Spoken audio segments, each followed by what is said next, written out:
میں آپ کو آج یہ کہنا چاہتا ہوں کہ ہم نے اس کبھی حرکت کا بھرپور بدلہ لیا ہے، سیز فائر ہو چکی، اب ہم امن چاہتے ہیں۔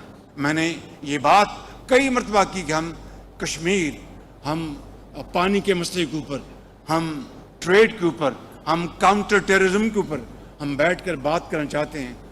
عظیم فتح اور جیت کی مبارکباد دینا چاہتا ہوں۔ یہ وہ فتح ہے جس نے دشمن کو وہ سبق سکھایا کہ وہ زندگی بھر یاد رکھے گا۔ وزیر اعظم شہباز شریف کی بھارت کو ایک بار پھر مذاکرات کی دعوت۔ لندن میں پاکستانی کمیونٹی سے خطاب میں کہا، دشمن کو جارحیت کا ایسا جواب دیا کہ زندگی بھر یاد رکھے گا۔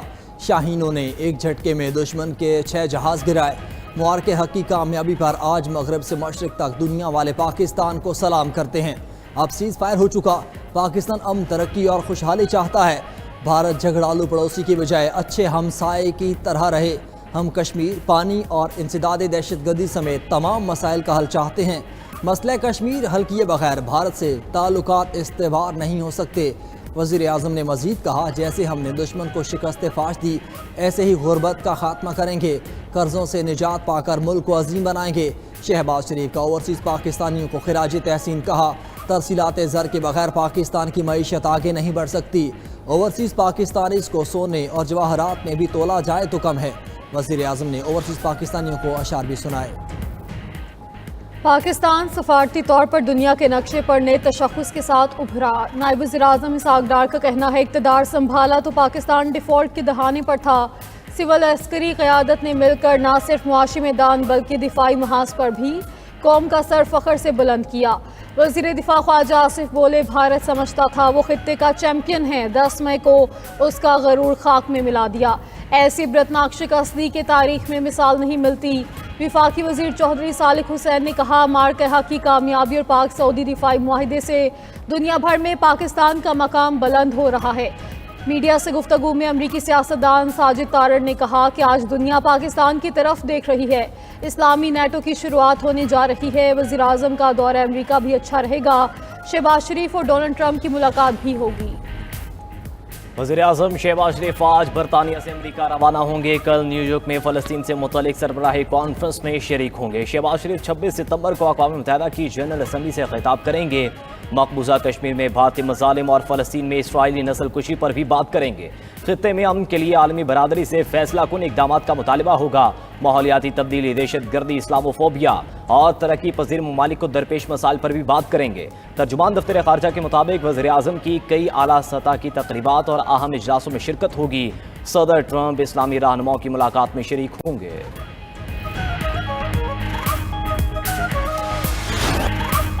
وہی میدان، وہی ریفری، ایشیا کپ میں پاکستان پچھلی ہار کا بدلہ لینے کو تیار۔ روایتی حریف پاکستان اور بھارت سپر 4 مرحلے میں آج آمنے سامنے ہوں گے۔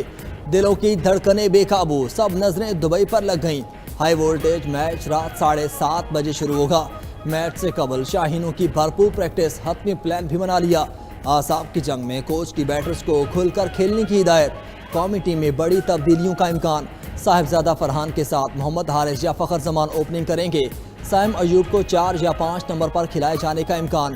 حسن نواز کی جگہ فہیم اشرف یا حسین طلعت کو کھلانے کا فیصلہ۔ سفیان مقیم کو بھی آرام کرایا جائے گا۔ شاہین آفریدی کے ساتھ حارث رؤوف فاسٹ بولنگ کا محاذ سنبھالیں گے۔ اسپن میں ابرار احمد اور محمد نواز کا اوفر ٹائم سائم ایوب کی سپورٹ میسر ہوگی۔ شاہین شاہ آفریدی ایک بار پھر آل راؤنڈ کارکردگی دکھانے کے لیے پرعزم۔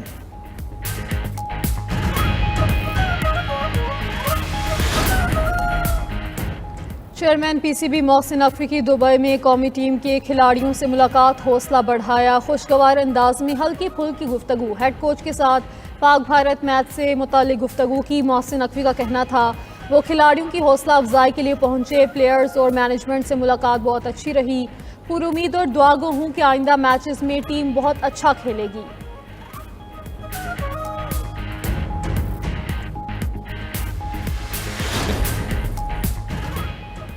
جلال پور پیروالا کے قریب موٹر وے M5 نویں روز بھی ٹریفک کے لیے بند۔ ستلج کے منہ زور ریلوں سے موٹر وے 4 جگہ سے متاثر ہو چکی۔ انتظامیہ پتھر ڈال کر شگاف کو پور کرنے کے لیے پر امید۔ متاثر سوئی گیس پائپ لائن کی مرمت کا کام بھی جاری۔ ادھر پنجاب حکومت نے سیلاب متاثرہ علاقوں میں سڑکوں کی بحالی کا کام شروع کر دیا۔ سینئر وزیر مریم اورنگزیب کی نگرانی میں علی پور میں شگاف پور کرنے اور سڑکوں کی مرمت کے لیے ٹیمیں متحرک۔ علی پور میں عارضی پل آمد و رفت کے لیے کھول دیا گیا۔ خیرپور سادات میں متاثرہ سڑکوں کی تعمیر جاری۔ بستی دیسی کول روڈ اور بستی عظیم شاہ کے قریب پڑنے والے شگاف پور کر دیے گئے۔ دریائے سندھ میں مختلف مقامات پر سیلابی صورتحال۔ کوٹری بیراج پر پانی کے بہاؤ میں تیزی 4,60,000 کیوسک تک پہنچ گیا۔ سیلابی پانی تیزی کے ساتھ لاڑکانہ 7 حفاظتی بند سے ٹکرا گیا۔ کچے کے 32 دیہات کے چاروں اطراف سیلابی پانی موجود۔ متاثرین کھلے آسمان تلے موجود، کہتے ہیں ابھی تک سرکاری کشتیاں فراہم نہیں کی گئی، نہ ہی کوئی امداد دی گئی۔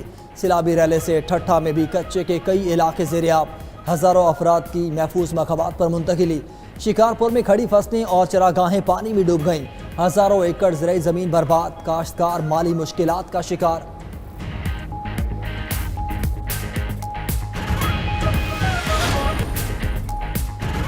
D G I S P R کا کیڈٹ کالج پرنمبری کا دورہ۔ لیفٹیننٹ جنرل احمد شریف چودھری کی طلباء اور اساتذہ کے ساتھ خصوصی نشست۔ موار کے حق میں بھارت کو ذلت آمیز شکست دینے پر شرکا کا مسلح افواج کو شاندار خراج تحسین۔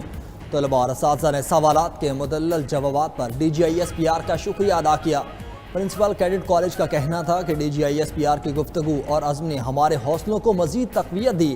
شرکا نے کہا کہ بھارت نے دوبارہ کسی جارحیت کی کوشش کی تو اسے ہزیمت اور رسوائی کا سامنا کرنا پڑے گا۔ کیڈٹ کالج بلندری کے پہلے شہید میجر اب نواز طارق کی عظیم قربانی پر فخر۔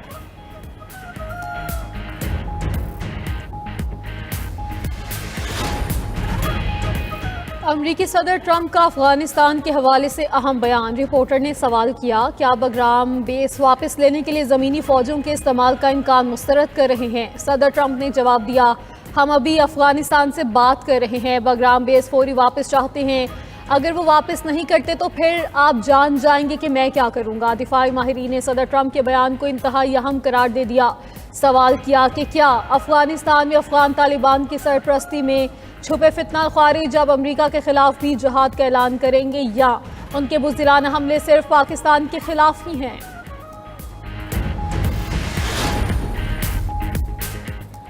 فرانسیسی صدر کا سعودی ولی عہد سے ٹیلی فونک رابطہ۔ کل نیو یارک میں شیڈیول فلسطین کانفرنس پر تبادلہ خیال۔ دونوں رہنماؤں کا جنگ کے خاتمے اور فلسطینی ریاست کے قیام کی حمایت کا اعادہ۔ صدر میکرون نے عالمی برادری کو مزید متحرک کرنے پر زور دیا۔ فلسطین کانفرنس میں کئی ممالک فلسطین کو باضابطہ ریاست تسلیم کرنے کا اعلان کریں گے۔ فرانس، برطانیہ، کینیڈا، آسٹریلیا، پرتگال، بیلجیم اور مالٹا سمیت دیگر ممالک شامل۔ امریکہ کا فلسطینی صدر کو ویزا دینے سے انکار۔ محمود عباس کانفرنس میں ویڈیو لنک کے ذریعے خطاب کریں گے۔ غزہ میں اسرائیلی دہشت گردی جاری۔ فضائی حملوں میں مزید 91 فلسطینی شہید۔ اسرائیلی فوج نے غزہ شہر پر بمباری کر کے 76 افراد کو شہید کر دیا۔ جنوب مغربی علاقے الصبرا میں گھروں پر بمباری، ایک ہی خاندان کے 11 افراد شہید ہو گئے۔ امداد کے منتظر 4 افراد بھی صہیونی فورسز کی گولیوں کا نشانہ بن گئے۔ القسام بریگیڈز نے 48 اسرائیلی قیدیوں کی تصویر جاری کر دی، جسے الوداعی تصویر قرار دیا گیا۔ دوسری جانب جنوبی لبنان میں کار پر اسرائیلی حملے میں ایک شخص شہید ہو گیا۔ غزہ معاہدے پر دوبارہ ثالثی سے پہلے اسرائیل معافی مانگے۔ قطر نے مطالبہ کر دیا۔ امریکی میڈیا نے دعویٰ کیا ہے کہ قطری امیر تمیم بن حمد الثانی نے معافی کا معاملہ امریکی وزیر خارجہ سے اٹھایا۔ قطری امیر اقوام متحدہ کی جنرل اسمبلی کے اجلاس میں شرکت کے لیے نیو یارک روانہ ہو گئے۔ امریکی ایلچی وٹکوف آج نیو یارک میں قطری وزیر اعظم سے ملاقات کریں گے۔ اسرائیل اور قطر کے درمیان بحران کو ختم اور مذاکرات کو دوبارہ شروع کرنے پر تبادلہ خیال کیا جائے گا۔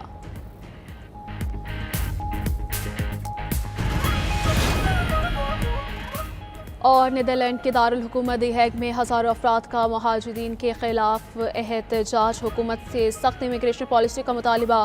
مظاہرین اور پولیس کے درمیان جھڑپیں۔ مظاہرین نے پولیس کی گاڑی کو آگ لگا دی۔ پولیس کے مظاہرین کو منتشر کرنے کے لیے آنسو گیس اور واٹر کینن کا استعمال۔